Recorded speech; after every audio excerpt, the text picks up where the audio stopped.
प्रिय दोस्तों, अगर आप भी माँ लक्ष्मी के भक्त हैं तो इस कथा को ज़रूर सुने। अगर आप इस कथा को सुन रहे हैं तो पूरी सुने, आधी अधूरी सुनने की भूल ना करें। इस कथा को सुनने मात्र से ही आपके जीवन में सुख, शांति और समृद्धि का आगमन होगा। तो इस कथा को पूरी सुने। माँ लक्ष्मी को धन, समृद्धि और वैभव की देवी माना जाता है। हिंदू धर्म में इन्हें विशेष स्थान प्राप्त है और इनकी पूजा अर्चना की जाती है। माँ लक्ष्मी का संबंध श्री हरि विष्णु जी से है और वे उनकी अर्धांगिनी हैं। माँ लक्ष्मी की कृपा से हमारे जीवन में धन और समृद्धि आती है। जो व्यक्ति नियमित रूप से माँ लक्ष्मी की पूजा अर्चना करता है उसके जीवन में कभी धन की कमी नहीं होती। उनका आशीर्वाद प्राप्त करने के लिए सच्चे मन और श्रद्धा से उनकी आराधना करनी चाहिए। कहते हैं कि माँ लक्ष्मी वहाँ निवास करती हैं जहाँ साफ सफाई और संयम और सच्चाई होती है। इसलिए हमें अपने घर को और कार्यस्थल को स्वच्छ और पवित्र रखना चाहिए ताकि माँ लक्ष्मी का वहाँ वास हो सके। माँ लक्ष्मी की महिमा का गुणगान करते हुए शास्त्रों में अनेक स्तोत्र मंत्र भी दिए गए हैं, जैसे कि श्री लक्ष्मी अष्टक, कनकधारा स्तोत्र और लक्ष्मी सहस्त्रनामा। इनका पाठ करने से माँ लक्ष्मी की विशेष कृपा प्राप्त होती है। माँ लक्ष्मी की कई कहानियाँ हैं जो उनकी महिमा और महत्व को दर्शाती है। इनमें से एक प्रसिद्ध कहानी समुद्र मंथन की है, जो इस प्रकार है। प्राचीन काल में देवता और असुरों के बीच निरंतर युद्ध चल रहा था। एक बार देवता और असुरों ने मिलकर अमृत प्राप्त करने के लिए समुद्र मंथन करने का निर्णय लिया। इस कार्य को संपन्न करने के लिए उन्होंने मंदरांचल पर्वत को मथानी और नागराज वासुकी को रस्सी बनाया। भगवान विष्णु ने कछुआ का रूप धारण करके मंदरांचल पर्वत को अपने पीठ पर स्थापित किया ताकि पर्वत समुद्र में स्थिर रहे। समुद्र मंथन के दौरान अनेक रत्न और दिव्य वस्तुएं प्रकट हुई। इनमें से एक थी माँ लक्ष्मी। जब माँ लक्ष्मी समुद्र से प्रकट हुई तो उनके सौंदर्य और दिव्यता से सारा संसार अवलोकित हो गया। देवता और असुर दोनों ही उन्हें प्राप्त करने की इच्छा रखने लगे।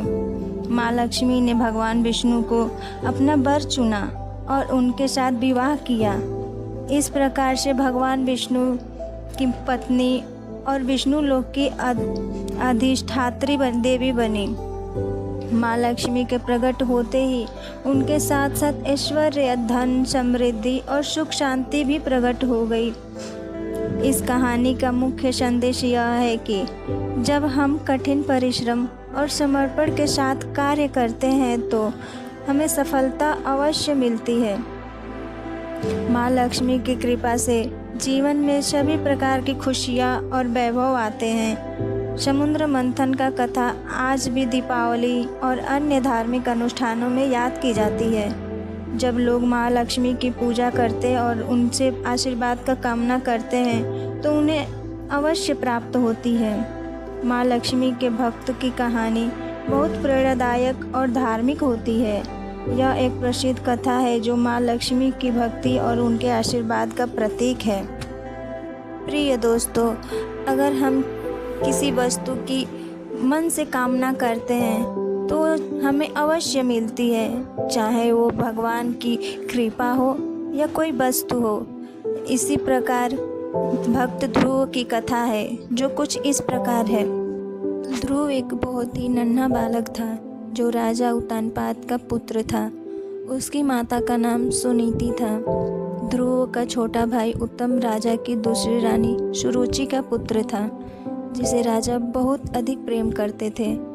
एक दिन ध्रुव ने अपने पिता की गोद में बैठने की इच्छा व्यक्त की, लेकिन उसकी सौतेली माँ सुरुचि ने उसे धक्का देकर कहा कि केवल वही पुत्र राजा के गोद में बैठ सकता है जो मेरी कोख से जन्मा हो। यह सुनकर ध्रुव बहुत दुखी हो गया और अपनी माता सुनीति के पास जाकर सारी बात बता दी। सुनीति ने उसे समझाया कि यदि वह सच्चे मन से भगवान विष्णु की आराधना करेगा तो उसे अवश्य ही शांति और सम्मान मिलेगा। ध्रुव ने अपने मन में यह ठान लिया कि वह भगवान विष्णु की तपस्या करेगा। वह जंगल की ओर निकल गया और कठिन तपस्या करने लगा। उसकी तपस्या से भगवान विष्णु प्रसन्न हुए और प्रकट होकर उसे आशीर्वाद दिया। भगवान विष्णु ने उसे बताया कि उसकी भक्ति और तपस्या से माँ लक्ष्मी भी प्रसन्न हुई और वह उसे संसार में वह स्थान प्रदान करेंगी जो अन्य नहीं पा सकते। भगवान विष्णु के आशीर्वाद से ध्रुव को ध्रुव तारा के रूप में अमृत प्राप्त हुआ।